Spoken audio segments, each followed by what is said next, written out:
sister's kay ming kauge na happy tahang jiko kay ming kauge Christina ko eh. Christina yes Christina Christina za seng bakai de no Ay tangkul mo dyan eh. tangkul lo ai na khale tangkul no pising je yam phasai nang ju phasai je dun kana mayam hasi ai nak to phami je ai introduce to hala ke Ay Ming Momi. Momi Momi ai na wada Momi ko de nang saw ko de ko Okay. Kungcham. Life from the Kaksin Puno. Kaksin Puno lagi. Hazese kay honai ke. Ay hujay class 11 kari Messi da. Messi da. Yam na confident lay nang wang mo seng hoge. Yam confident lay na wang yam pa edo. Ada ai di som nangi hope ko malay ngani na. Aim ko malay ngani na. Adu mo may matang dus kitang happy ron. Adang kay wo pa mo ke do. Ay Kevin Crew ay ba me? Kevin Crew very nice. Okay. Pasya yam ta lagi na khale ko nang.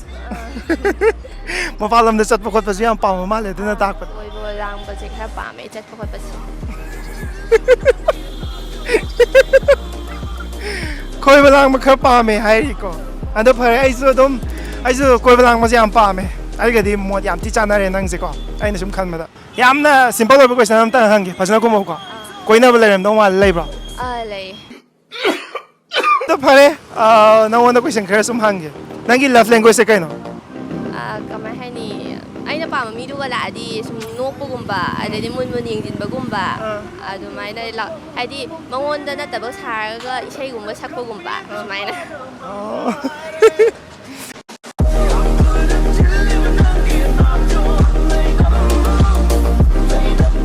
Mayam hasi ay nak to pami je introduce ta hala ke kamya nang introduce ha betaro na Thoibi ka we mong sangay dagi. mong sangai dagi thoibi ado thoibi adu khaktan lor ba atai di Ay do hojik Manipur College da second year ka doy ne. Adu ma. Okay ado nangi hobbies ko man lai ro ai free time matam da kai tau ke Free time matam da jagoi sabu de hadi jagoi di kamay ha. dancing jagoi sa adu ko mayam pa me ko Okay. ado di fare ena ko shan tang hangi sum wakal da khalu ko aseng bai di na te ko nang ngai ga je ai di koina re gi bap ta dum khal lo ko hang bra wam ta hangi koina re da dum lai ro ko ado prithvi je pungkun mari gi manung da kai gi do re mi jing je loi si do re ko ado ita ga di pungkun mari dai ta ko nang ngai ga je ai di kamai len ga ni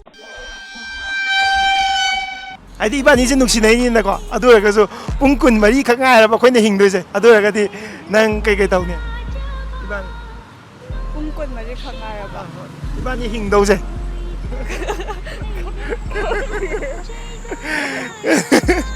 ai di nature gi phasab se yeng ga dra na traga na khatna ga dra na traga na isai sakara dance to min na ga dra ai di anything nang ya pa ma do su ko ai di pungkun mari khak ngai ra ba hing do Hoi sidau kui drabanina phajabadu yenga sigi taban. mayam ai gi na kan da phami je kai ming ko ge da introduce ta hala ke ko ay Ming Dilina Lisham. Pasoy pa wan degi. ma choi da ge da pare na wona wa ka sum hangi nang na phatte di ga na nang na tau gi ba da ma tawa ma ro Pati kanga tawgi ba tawa? School da ne mama da school chatlin hari man bi ko ba chat khiba. okay nang na khwai da gi pam ba hinjang je kai hinjang no Kangsoy. nang soi cham na sa ba jam pa me ko nupa da masak yam na cham ba pam bra tra ga na ai di high five to ba yo to ba du ma pam bra Chamba pa me. cham ba pam me adu ga paisa pai ba na tra ga na rashi lai ba ani da kam ba Rashi dai boy na. nang na chat ki khan ma pham gum ba ai tare ko chaning ba du ma pham tang hai biro na Japan da. japan da do kano ne kam kan da chat ki kai na di khan jai Thabak tawar kan do ya chat like. sum khang ba ga nang kai to pa mi no ai di nang gi hope ko ma ai tare kai to pa am ga Ay food security thabak tawba gumba pa me ba. food security ado kano ne mit cha ba mi jing je masak phajai na sum hai ai na sum ta ba ai tare ko masak phaja thue na sum tai sum bro ji ba Khangdi. adu pa kano ne sister je ꯍꯧꯖꯤꯛ ꯍꯧꯖꯤꯛ class ꯀꯌꯥ ꯀꯃꯥꯏꯅ ꯇꯧꯔꯤꯒꯦ GPꯗ second semester exam thai. ꯁꯦꯀꯦꯟ semester okay GPꯗꯀꯣ ꯑꯗꯣ ꯇꯨꯡꯗ food security ꯑꯣꯏꯕꯁꯨ ꯄꯥꯝꯃꯦꯀꯣ ꯑꯗꯒꯤꯗꯤ ꯖꯄꯥꯟꯗ ꯀꯣꯏꯕ ꯆꯠꯄꯁꯨ ꯄꯥꯝꯃꯦ ꯑꯗꯣ ꯅꯪꯒꯤ ꯍꯣꯕꯤꯁꯀꯨꯝꯕꯒꯤ ꯃꯇꯥꯡꯗ ꯈꯤꯇꯪ ꯍꯥꯏꯕꯤꯔꯝꯃꯣꯅꯦ Hobbies novelgumba paba. ꯂꯥꯏꯔꯤꯛ ꯄꯥꯕ ꯅꯣꯕꯦꯜ ꯄꯥꯕ ꯑꯗ ꯁꯤꯁꯇꯔꯁꯦ ꯈꯪꯅꯕ ꯂꯩꯕ꯭ꯔꯥ ꯁꯦꯡꯅ ꯑꯗꯨꯝ ꯍꯥꯏꯕꯤꯌꯨ ꯀꯩꯁꯨ ꯀꯥꯏꯗꯦ Laye. ꯀꯩꯒꯤꯅꯣ ꯀꯣꯏꯅꯕ ꯂꯩꯁꯤꯕꯣ ꯆꯍꯤ ꯀꯌꯥꯒ ꯁꯨꯔꯒꯦ ꯀꯣꯏꯅꯕ Kuidrida ibangi kha mayu mutangai. ꯃꯔꯤꯃꯨꯛꯇꯪ ꯐ꯭ꯔꯦꯁ ꯀꯨꯏꯗ꯭ꯔꯤ ꯀꯣ ꯑꯗ ꯑꯇꯣꯞꯄ ꯅꯨꯄꯥ ꯑꯃꯅꯒ ꯍꯥꯏꯗꯤ ꯃꯔꯛꯇ ꯍꯥꯏꯔꯛꯄꯗ ꯑꯇꯣꯞꯄꯗ ꯍꯥꯏꯗꯤ ꯌꯥꯒꯗ꯭ꯔꯣ ꯀꯃꯥꯏꯅ ꯇꯧꯒꯦ Yaroi. ꯍꯥꯏꯗꯤ ꯑꯇꯣꯞꯄ ꯑꯃꯅ ꯄꯥꯝꯃꯗꯤ ꯑꯇꯣꯞꯄ ꯑꯃꯅ ꯀꯨꯔ ꯇꯛꯑꯗꯤ Taasu yaroi. ꯎꯄꯥꯏ ꯂꯩꯇ꯭ꯔꯦ ꯑꯁ ꯗꯥꯎ ꯌꯥꯗ꯭ꯔꯦ ꯃꯌꯥꯝ ꯗꯦꯂꯤꯅꯥ ꯃꯄꯨ ꯄꯥꯟꯈ꯭ꯔꯦ ꯑꯩꯒꯤ ꯑꯣꯏ ꯌꯥꯔꯣꯏ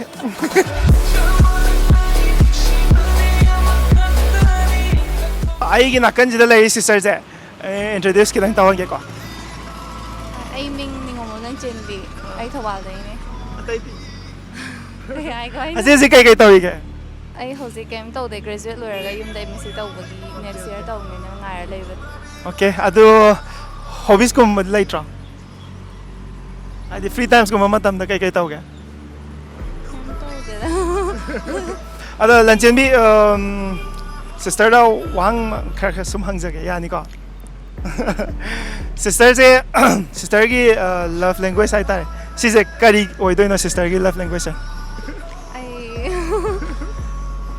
Ai no khaidi ꯅꯨꯄꯥꯗ ꯅꯣꯛꯁꯟꯗꯣꯏꯔꯕ ꯈꯪꯗꯦꯗ ꯑꯩꯁꯨ ꯍꯣꯏ ꯌꯦꯡꯕꯗ ꯐꯖꯩꯌꯦ ꯍꯥꯏꯔꯝꯕꯒ ꯌꯥꯎꯋꯦ ꯑꯗꯨꯒ ꯁꯤꯃ ꯄꯥꯝꯃꯦ ꯍꯥꯏꯔꯒ ꯀꯩꯅꯣ ꯇꯧꯕꯗꯤ ꯁꯨꯡꯉꯥꯏ ꯑꯣ ꯅꯨꯄꯥꯗꯨ ꯀꯥꯟꯗ ꯐꯖꯩꯌꯦ ꯑꯗꯨꯝ ꯅꯪ ꯐꯖꯩꯌꯦꯅ ꯑꯗꯨꯝ ꯍꯥꯏꯔꯒ ꯂꯣꯏꯁꯟꯗꯣꯏꯔꯕ ꯍꯥꯏꯔꯝꯕ ꯅꯠꯇꯕ ꯑꯗꯣ ꯋꯥ ꯍꯥꯏꯗꯕꯤꯗ ꯀꯩꯅꯣ ꯑꯦꯛꯇꯤꯡꯗꯗꯤ ꯇꯧꯔꯣꯏꯗ꯭ꯔꯣ ꯍꯥꯏ ꯈꯪꯗꯦ ꯃꯤꯆꯤꯒ ꯈꯜꯂꯣꯏꯗ꯭ꯔꯕ ꯈꯜꯂꯣꯏꯗ ꯑꯩ ꯀ꯭ꯔꯁ ꯂꯩꯔꯒꯁꯨ ꯍꯥꯏꯗꯤ ꯁꯨꯝ ꯃꯥꯁꯦ ꯐꯖꯩꯌꯦ ꯈꯣꯠꯂꯦꯅ ꯍꯥꯏꯔꯝꯕ ꯅꯠꯇꯅ ꯀꯩꯝ ꯑꯇꯣꯞꯄ ꯍꯥꯏꯗꯤ ꯑꯦꯛꯁꯄ꯭ꯔꯦꯁ ꯇꯧꯗꯦꯕ ꯑꯣꯀꯦ ꯑꯣꯀꯦ ꯍꯥꯏꯗꯤ ꯃꯤꯉꯣꯟꯗ ꯅꯨꯄꯥꯗ ꯑꯗꯨꯃꯥꯏꯅ ꯑꯩꯅ ꯄꯥꯝꯃꯦ ꯈꯣꯠꯂꯦꯁꯦ ꯍꯥꯏꯗꯦ ꯁꯤꯅꯦꯕꯀꯣ ꯍꯥꯏꯗꯦꯕ ꯑꯩꯈꯣꯏ ꯃꯩꯇꯩ ꯅꯨꯄꯤꯁꯤꯡꯗ ꯑꯅꯝꯕꯅ ꯑꯗꯨꯃꯥꯏꯅ ꯅꯨꯄꯥꯁꯤꯡꯗ ꯍꯧꯗꯦꯀꯣ ꯆꯨꯝꯃꯦꯀꯣ ꯑꯗꯣ ꯍꯧꯖꯤꯛꯇꯤ 21st century ꯑꯣꯏꯔꯕꯅꯤ나 ꯍꯧꯕ ꯌꯥꯔꯦ ꯑꯩꯒꯤ ꯋꯥꯈꯜꯗ ꯍꯥꯏꯇꯥꯔꯦ ꯌꯥꯗ꯭ꯔꯣ ꯍꯣꯏ ꯑꯗꯣ ꯀꯩꯒꯨꯝꯕ ꯌꯥꯔꯦꯅ ꯈꯟ ꯇꯥꯔꯒꯗꯤ ꯀꯃꯥꯏꯅ ꯍꯧꯅꯤ ꯁꯤꯁꯇꯔꯅ